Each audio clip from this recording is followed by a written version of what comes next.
नमस्कार, जय हिंद, आप सभी का स्वागत है। शी जिनपिंग जो कि चाइना के सबसे बड़े लीडर हैं, आजकल बाहर नहीं निकलते हैं। लोगों ने पूछने की कोशिश की कि सर क्या हो गया बताइए? तो पता चला उन्हें भारी सदमा लगा है कि भारत नंबर 1 पोज़ीशन पर आ चुका है और आपको मामला है किस मामले में हम नंबर 1 पे हैं, पॉपुलेशन। तो चाइना नंबर 2 पे है और इससे थोड़ा परेशान है। पर समझिएगा, अभी एक और भी चीज़ है जो उसके लिए चिंताजनक बनी हुई है, स्थिति उत्पन्न करती है। पॉइंट ये है, क्वेश्चन ये आया कि चाइना का जो पॉपुलेशन है वो जबरदस्त तरीके से डिक्लाइन कर रहा है, द ग्रेट डिक्लाइन कहा जा रहा है इसको। और डिक्लाइन को अगर आप समझेंगे तो 2022 में हमने ओवरटेक किया है और धीरे-धीरे आप देख रहे हैं भारत की पॉपुलेशन तो बढ़ती जा रही है पर चाइना की बड़ी तेजी से नीचे गिर रही है। और समझना हमें ये भी है कि जहां पर भारत में 3 बच्चों से ज्यादा होने पर असम के राज्य में तो घोषित कर दिया गया कि आपको बेनिफिट नहीं मिलेगा कोई भी सरकारी, वहीं पे चाइना ने बोला है 3 बच्चे करो सारे बेनिफिट ले जाओ। कुछ ना कुछ तो रिश्ता है पॉपुलेशन का विकास से, अनएम्प्लॉयमेंट और एम्प्लॉयमेंट से, इकोनॉमी से। आइए समझने की कोशिश करते हैं कि ऐसा क्या हो रहा है और चाइना की पॉपुलेशन गिर रही है तो आखिर क्या वजह हो सकती है। जिस समय चाइना अपने आप को प्राइड फील करवाता था कि मैं सबसे बड़े पॉपुलेशन वाला एक कंट्री हूं, आज उसकी पॉपुलेशन कहीं ना कहीं 1409.7 मिलियन रह चुकी है। जो अगर आप यहां दिखें या 1.41 बिलियन अगर आप पकड़ें तो हमारे पास करंट पॉपुलेशन भारत की 1.43 बिलियन है, जो बढ़ती ही जा रही है। अभी समझना हमें यह भी पड़ेगा कि चाइना का जो पूरा डेमोग्राफिक चार्ट बनता है या डेमोग्राफिक जो हम पिरामिड बनाने की कोशिश करते हैं, वो कितना स्क्यूड आपको लगता है? अगर आप किसी एक नॉर्मल देश का देखें जहां पर विकास होना चालू हुआ हो, तो हमेशा नीचे के एज ग्रुप में ये फैला रहता है और ऊपर जाके सकड़ा होता है। यहाँ पे नीचे के एज ग्रुप में सकड़ा होता दिख रहा है और ऊपर लोग, चूंकि वहां लॉन्गेविटी भी ठीक ठाक है, लोग जीते हैं। आप देखेंगे 70 80 85 साल पे भी ठीक ठाक फैला हुआ है और बीच में भी ठीक ठाक 45 50 पे दिख रहा है, पर यूथ गायब दिख रहा है, बच्चे गायब दिख रहे हैं। ये परेशानी है चाइना की डिक्लाइनिंग पॉपुलेशन में। और जो खबर आई वो ये है कि चाइना की पॉपुलेशन लगातार दूसरे साल घटी। हालांकि ऐसा नहीं कि पहली बार ऐसा हो रहा है, चाइना की 1960 और 61 में भी घटी है। पर ये डेमोग्राफिक ट्रेंड की देन है जो इस बार घटान हुई है। पिछली बार बहुत सारे रीजंस और हो सकते हैं, इस बार डेमोग्राफिक ट्रेंड के कारण घटा है ये इमेज। इसके लिए लोग जिम्मेदार मानते हैं एक पॉलिसी को जो चाइना की खुद की बनाई हुई है। 1953 चाइना ने एक लॉ पास किया जो कि अबॉर्शन, बर्थ कंट्रोल के ऊपर रेगुलेशन लाएगा। 1971 में भूत आया वन चाइल्ड पॉलिसी का और इसको 1979-80 में रीजन वाइड इसको पूरा चाइना में इंप्लीमेंट करने की कोशिश की और हद तो तब हो गई जब 1982 में वन चाइल्ड पॉलिसी चाइना के कॉन्स्टिट्यूशन में ही डाल दी गई। अब आप समझिएगा, ऐसी चीज भारत के संविधान में अगर लिखी जाए तो कैसा लगेगा। पर यहां पे चाइना ने अपने संविधान में लिख दी वन चाइल्ड पॉलिसी। 2013 तक समझ में आ गया था कि भाई दिक्कत चालू हो चुकी है, क्योंकि वन चाइल्ड पॉलिसी इतना ज्यादा स्टर्न थी कि लोग शायद बच्चे ही नहीं पैदा करने से चाह रहे थे और मोह माया खत्म हो चुकी थी। 2015 इन्होंने वन चाइल्ड पॉलिसी को अबैंडन किया। पर फिर भी 2015 से आप आज 2024 में आ चुके हैं, ऐसा बहुत बड़ा बदलाव हो नहीं पाएगा, क्योंकि जब इस समय बदलाव हो रहा था बिहेवियर चेंज इतना ज्यादा हो गया कि आज लोग खुद दूर भाग रहे हैं बच्चे पैदा करने से। ये बात सिर्फ चाइना की नहीं है, ये बात जर्मनी की है, जापान की है, स्कैंडिनेवियन कंट्रीज की है, कनाडा की है, जहां लोग दूर भागते हैं कि नहीं बच्चा नहीं चाहिए।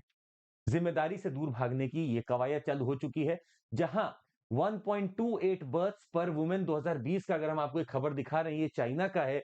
अगर आज आप भारत के कंपैरिजन में इसको देखेंगे तो भारत में भी मेरा जो ये फर्टिलिटी रेट है वो भी 2 के आसपास आ चुका है, 2 के आसपास आ चुका है और उससे कम भी जाने की कोशिश पूरी कर रहा है। पर चाइना में साफ दिख रहा है 1.28 बर्थ्स पर वुमेन। अब यहाँ पे कॉन्सेप्ट इसका नाम है टोटल फर्टिलिटी रेट और रिप्लेसमेंट रेट।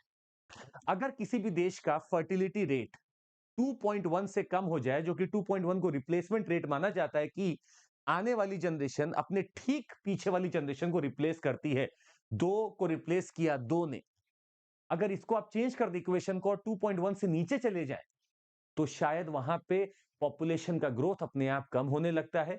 और पॉपुलेशन का ग्रोथ का कम का मतलब है कि इन्फेंट्स कम आएंगे, बच्चे कम पैदा होंगे।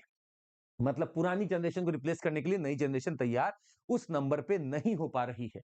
यही चाइना को देखने को मिल रहा है। भारत भी इसी स्टेज पर आकर पिछले साल का न्यूज रहा है कि खड़ा रहा है। हालांकि भारत पूरी कोशिश कर रहा है, हमारे पास ऐसी कोई पॉलिसी नहीं है जहां पे हम स्टर्न करें one child two child policy, पर कुछ स्कीम्स को देखते हुए शायद लोगों ने अपने आप को बहुत कंट्रोल कर लिया है। समझना ये भी हम लोगों की ऐसा नहीं है कि देश बस यही है। अगर आप टॉप कंट्रीज को देखना चाहें जहां पे रिप्लेसमेंट रेट या अगर फर्टिलिटी रेट आप देखें तो ताइवान 1.09 पे है। मतलब यहां पे अगली जनरेशन आने में ही शायद बहुत समय ले ले। साउथ कोरिया 1.1, सिंगापुर 1.17, हांगकांग 1.23 और आप ये पूरा नंबर देख सकते हैं। आप China, Portugal, Poland, Greece, Japan 1.39। मतलब इनकी पॉपुलेशन रिप्लेसमेंट रेट से नीचे है। पिछली जनरेशन आगे आने वाली जनरेशन से रिप्लेस नहीं हो पा रही है। अब इसके दुखदायी कारण भी बहुत बनते हैं, पर उस कारण को समझने पहले हम आपको यह बता दें कि अभी सबका बदला लेने के लिए अफ्रीका बैठा है, जहां पे फर्टिलिटी रेट पूरे विश्व भर में गिर रही है। वहीं पर फर्टिलिटी रेट का अगर आप बात की जाएंगे अफ्रीका में और कुछ रीजन्स की, तो 6, 6.5, 7 तक भी है फर्टिलिटी रेट विश्व में, अफ्रीका के कुछ देशों में।